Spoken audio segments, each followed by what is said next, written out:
चमनपुर नाम के एक छोटे से गांव में सोनू नाम का एक गरीब लकड़हारा रहता था। वह रोज सुबह जंगल में लकड़ी काटने के लिए जाया करता था। एक दिन सोनू, अरे भाई, आज तो जंगल की सारी लकड़ियों को काट ही दूंगा। हाँ, इन्हें बेचकर जो भी पैसे आएंगे उर्मिला को उनसे एक ताज़ा मछली ला कर दूंगा। बेचारी कब से बोल रही है, खुश हो जाएगी। हाँ, सोनू की इस आस में कि ज्यादा लकड़ी काटकर ज्यादा पैसे कमा लूंगा। लकड़ी काटते काटते शाम हो जाती है। तभी सोनू के पास एक सेठ भागते हुए आता है जिसके हाथ में एक धन की पोटली होती है। सेठ, अरे भाई, मुझे जल्दी से कहीं छुपा दो, मेरे पीछे कुछ लुटेरे डाकू पड़े हैं, जल्दी करो। सोनू, सेठ जी, आप चिंता मत कीजिए, जल्दी से उस बड़े पेड़ के पीछे छुप जाए। सेठ पेड़ के पीछे छुप जाता है। तभी वहां 4 लुटेरे डाकू आ जाते हैं। डाकुओं का सरदार, क्यों रे, क्या तूने यहाँ किसी सेठ को भागते हुए देखा है? बता हमें। सोनू, नहीं नहीं डाकू महाराज, मैंने तो किसी भी सेठ को यहाँ से भागते हुए नहीं देखा। तभी एक डाकू जो तोतला होता है, तोतला डाकू, अले लकड़हारे, तुम तो थत बोल लय हो ना। उस सेठ के हाथों में ऐद दन की तोतली भी थी। अगर तूने हमें धूप बोला तो तुम्हारी खैर नहीं, समझे तुम? हम लुटेरे दातू हैं, लुटेरे दातू हैं। सोनू, डाकू भाई, जरा धीरे धीरे बोलोगे तो समझ में आ जाएगा। मुंह से सुपारी थूक दो ना। तोतला डाकू, साले, मिला मजाक बनाता है। ए, तू लुक, मैं अभी बताता हूँ तेले को, जल्दी से उस्ताद को थेट का पता बता। सोनू, नहीं नहीं डाकू महाराज, मैं सच बोल रहा हूँ। मैंने यहाँ से किसी भी सेठ को भागते हुए नहीं देखा है जिनके हाथों में धन की पोटली हो। लगता है आप जिस सेठ की बात कर रहे हैं वो किसी और दिशा में चला गया होगा। तोतला डाकू, उस्ताद, लगता है ये लकड़हारा ठीक बोल रहा है। वो थे दलूल दूतली दिशा में दया होगा। तलो यहाँ थे सरदार। अच्छा ठीक है, चलो फिर यहाँ से। वह सेठ बचकर जाना नहीं चाहिए, हमें उसकी धन की पोटली चाहिए। जिसके बाद सभी डाकू वहां से चले जाते हैं। तभी सेठ पेड़ के पीछे से निकल कर आता है। सेठ, तुम्हारा बहुत बहुत धन्यवाद भाई, आज तो तुमने मुझे बाल बाल बचा लिया।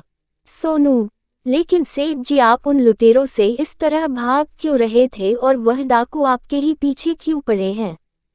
सेठ, अरे भाई, मैं दूसरे गांव का एक सुनार हूँ। आज मेरी दुकान पर कुछ लुटेरे डाकुओं ने मेरा धन लूटने के लिए हमला कर दिया।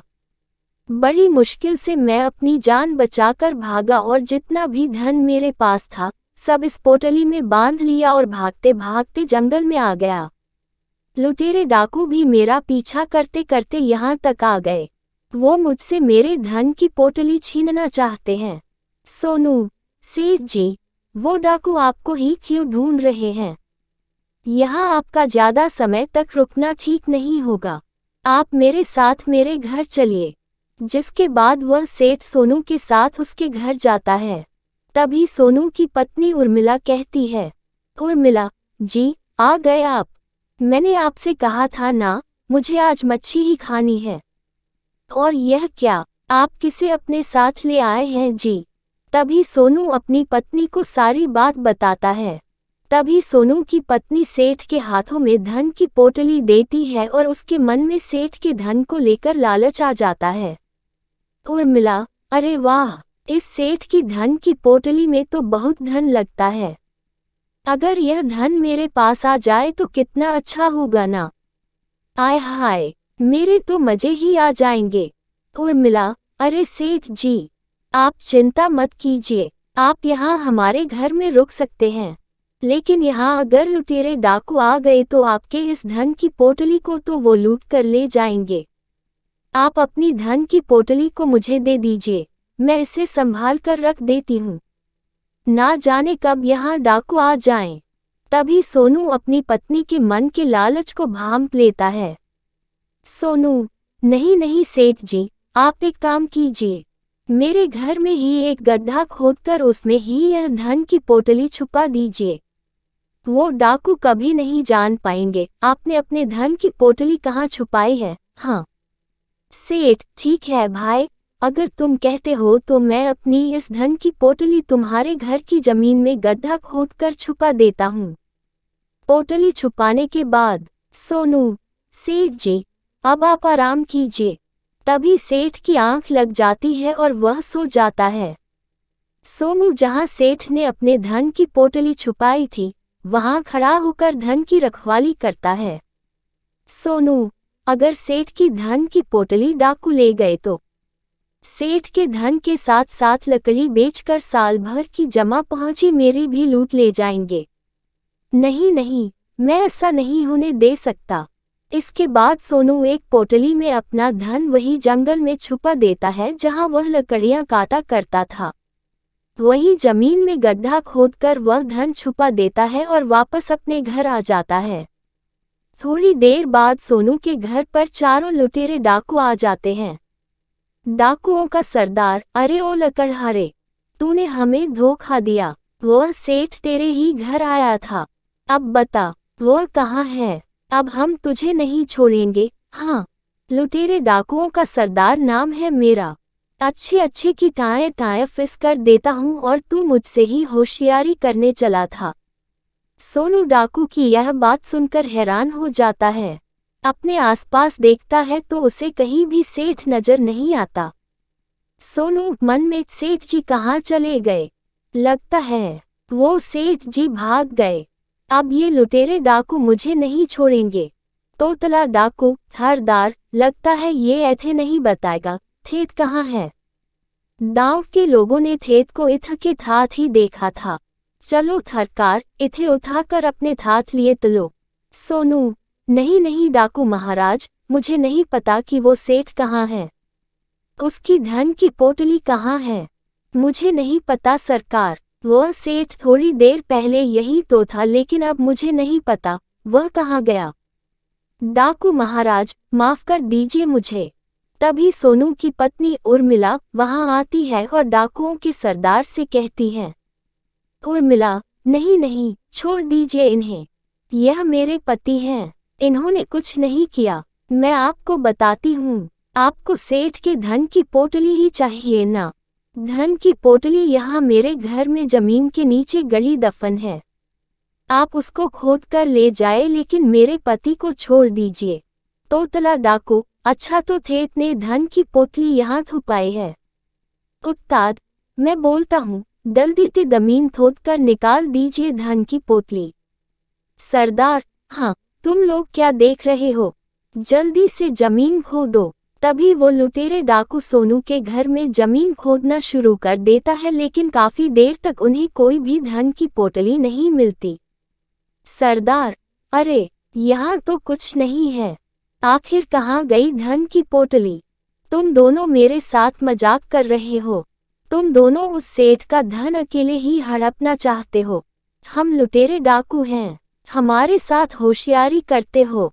तोतला डाकू, अले थरदार, ये दोनों पति पत्नी हमारे साथ मजाक के मूड में नजर आते हैं। इन्हें नहीं पता हम कोई मामूली डाकू नहीं है, हम लुटेरे डाकू हैं। तोतला डाकू, देखो, तुम दोनों सीधे सीधे बता दो कहाँ छुपा रखा है थेट का धन, वरना तुम दोनों अपनी दान से हाथ धो बैठोगे। तभी वहां पर सेठ आ जाता है। सेठ को देखकर सोनू और उसकी पत्नी हैरान रह जाते हैं।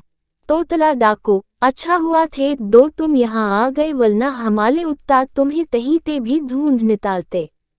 सेठ, डाकू महाराज, आप इन दोनों मासूम पति पत्नी को छोड़ दीजिए। उन्हें नहीं मालूम कि मैंने अपना धन कहाँ छुपाया है। जब सोनू की आंख लग गई थी तो मैं खुद ही उठकर अपने धन की रखवाली करने लगा। उसी समय मैंने तुम्हें आता देख लिया, इसलिए मैं अपने धन की पोटली उठाकर वहां से भाग गया। तुम चलो मेरे साथ डाकू महाराज, मैं आपको अपने धन की पोटली देता हूँ, लेकिन सोनू और उसकी पत्नी को छोड़ दो। इसके बाद सेठ और सोनू उन चारों डाकुओं के साथ उस जंगल में जाते हैं जहां सोनू लकड़ी काटा करता था। तोतला डाकू, थेट थक थक बता, कहाँ छुपाया है अपना धन? जल्दी बता, दिमाग की थोती मत कर, बता रहा हूँ। सेठ, डाकू महाराज, मैंने अपने धन की पोटली यहाँ जंगल में जमीन के नीचे छुपा दी थी। तुम मेरे धन की पोटली निकाल कर ले जाओ। सोनू सेठ की यह बात सुनकर बहुत हैरान रह जाता है, क्योंकि यह तो वही जगह है जहाँ पर सोनू ने अपना धन छुपाया था। सरदार, अच्छा, हमसे होशियारी करता है। हम लुटेरे डाकू हैं। हाँ सेठ, अब देख, हम तेरा सारा धन ले जाएंगे। हाँ हाँ हाँ। तभी डाकू जंगल में जमीन खोदकर वह धन की पोटली निकालते हैं। सोनू ये देखकर हैरान रह जाता है, क्योंकि वह तो सोनू की ही धन की पोटली थी। सोनू मन में के भगवान, ये तो मेरी ही वर्षों की मेहनत से जमा किया हुआ धन था, लेकिन सेठ इसे अपना धन क्यों बता रहा है? हे भगवान, अब मैं क्या करूँगा? इस सेठ ने तो मेरे साथ धोखा किया है। हाय हाय, अब तो मेरे पास कुछ भी नहीं बचेगा। तोतला डाकू, अरे वाह वाह, हमें तो माल मिल गया। देखो सरकार, ये लहा खेत का धन। सरदार, हाँ, अब चलो यहाँ से। ये धन तो हमारे लिए काफी पर्याप्त है। आखिरकार हमने सेठ का धन लूट लिया। हाँ हाँ हाँ। इसके बाद वो डाकू वहां से सेठ की धन की पोटली लेकर वहां से चले जाते हैं। सोनू, सेठ जी, आपने ऐसा क्यों किया? आपने अपना धन ना देकर उन लुटेरे डाकुओं को मेरी मेहनत से जमा की हुई पोटली को ले जाने दिया और अपना काफी धन ना जाने कहाँ छुपा दिया। यह आपने अच्छा नहीं किया सेठ जी। अब मैं क्या करूँगा? सेठ, अरे अरे सोनू, तुम दुखी मत हो, मैंने तुम्हारे साथ कोई अन्याय नहीं किया है। जब तुम यहाँ इस जंगल में अपना धन छुपाने आए थे, उसी वक्त मेरी आंख खुल गई और मैं तुम्हारा पीछा करता करता यहाँ आ गया था। मैंने सब देख लिया था, लेकिन जैसे ही मैं तुम्हारे घर वापस जा रहा था तो मैंने देखा कि वही लुटेरे डाकू गांव के कुछ लोगों से तुम्हारे घर का पता पूछ रहे थे। मैं जान गया था कि अब यह मुझे ढूंढते ढूंढते तुम्हारे घर ही आएंगे, इसलिए डाकुओं के तुम्हारे घर पहुंचने से पहले अपना छुपाया हुआ धन तुम्हारे घर से निकाल कर ले गया था। लेकिन मुझे मालूम था, बिना धन लिए लुटेरे डाकू वापस नहीं जाएंगे, इसलिए मैंने अपने धन की बजाय तुम्हारे धन का रास्ता उन्हें बता दिया, क्योंकि मेरा धन तुम्हारे जमा किए गए धन से कई गुना अधिक था। तभी सेठ अपने कुर्ते की जेब से धन की पोटली निकालता है और पोटली में से काफी सारे सोने चांदी के जेवर सोनू को देता है। सेठ, ये लो सोनू, तुम्हारा जो धन लुटेरे डाकू लेकर गए हैं, यह उनसे कई गुना ज्यादा है। अब तुम अच्छे से अपनी जिंदगी बिता सकते हो। ये देखकर सोनू बहुत खुश हो जाता है। सोनू, सेठ जी, मुझे माफ कर दीजिए, मैंने आपके बारे में कितना गलत सोचा। मुझे लगा आपने उन लुटेरे डाकुओं को अपना धन न देकर मेरे धन का रास्ता उन्हें बता दिया, तो आपने मेरे साथ अन्याय किया, लेकिन आपने तो मुझे ये सोने चांदी के जेवर देखकर मेरी न्याय ही पार लगा दी है। हाँ, आपका बहुत बहुत धन्यवाद सेठ जी। आपने अपनी सूझबूझ से उन लुटेरे डाकुओं को अच्छा बेवकूफ़ बनाया है। इसके बाद सेठ अपने गांव लौट जाता है और सोनू अपनी पत्नी के साथ खुशी खुशी रहने लगता है।